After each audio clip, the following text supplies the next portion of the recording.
Secunderabad cantonment board అనే ఒక వ్యవస్థ నాతో సహా అనేక మంది లీడర్లకు గుర్తింపు తెచ్చింది. ఈ రోజు రామకృష్ణ ఏంటిది అంటే సికింద్రాబాద్ కంటోన్మెంట్ బోర్డుకు సంబంధించిన మెంబరు, లేకపోతే వైస్ ప్రెసిడెంట్ ఉండే, లేకపోతే నామినేటెడ్ మెంబర్ అనే ఒక గుర్తింపు కేవలం సికింద్రాబాద్ కంటోన్మెంట్ బోర్డు ద్వారా మా అందరికి చెందింది. మరి అసలు ఒక ఆర్గనైజేషన్ ఈ రోజు ఇబ్బంది పాలవుతుంది. ఎందుకంటే ఫండ్స్ లేవు. రాష్ట్ర ప్రభుత్వం గతంలో కేసీఆర్ గారు గానీ, ఈ రోజు రేవంత్ రెడ్డి గారు గానీ ఒక బుడ్డ పైసా కంటోన్మెంట్ డెవలప్మెంట్ కి ఇస్తలేరు. మరి ఇవన్నీ దృష్టిలో పెట్టుకుని కంటోన్మెంట్ బోర్డు ఫైనాన్షియల్ పరిస్థితి బాగలేదని కొంతమంది ఉన్నతాధికారులు మా దృష్టికి తీసుకురావడం జరిగింది. మరి దాంట్లో భాగంగా ఏవైతే గతంలో మేము ఒకసారి కోర్టుకు పోయి టీపీటీ చార్జెస్ దాదాపు 100 కోట్లు వసూలు చేసినామో, మరి ఈ రోజు కూడా ఆ చార్జెస్ అన్ని కూడా ఈ రోజు రేవంత్ రెడ్డి గారి ప్రభుత్వం కూడా ఇస్తలేదని కోర్టుకు పోవడం జరిగింది. నేను ఇటీవల ప్రెస్ మీట్ లో కూడా మీకు అందరు కూడా వెల్లడించిన దాంట్లో కంటెంప్ట్ ఆఫ్ కోర్ట్ వేసిన అని, దాంట్లో చాలా సీరియస్ గా ఆర్డర్ వచ్చిందని. మరి ఈ రోజు ఆర్డర్ వచ్చింది. రేపు 10వ తారీఖు రాష్ట్ర ప్రభుత్వం సంబంధించిన ఫైనాన్స్ సెక్రటరీ సందీప్ కుమార్ సుల్తానియా గారిని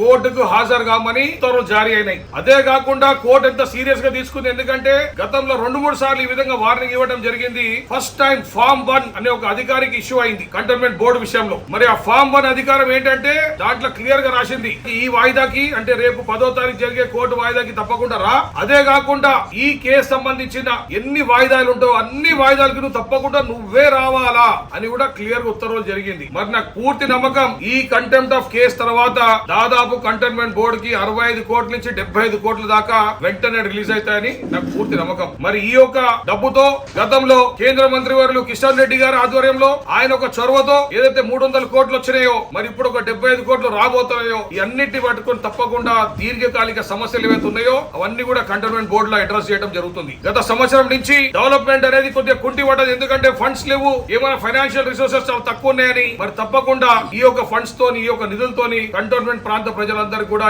ఏవైతే డెవలప్మెంట్ ఆగిందో అవన్నీ కూడా చేపడతాం జరుగుతాయని మీ అందరూ కూడా హామీ ఇవ్వడం జరుగుతుంది.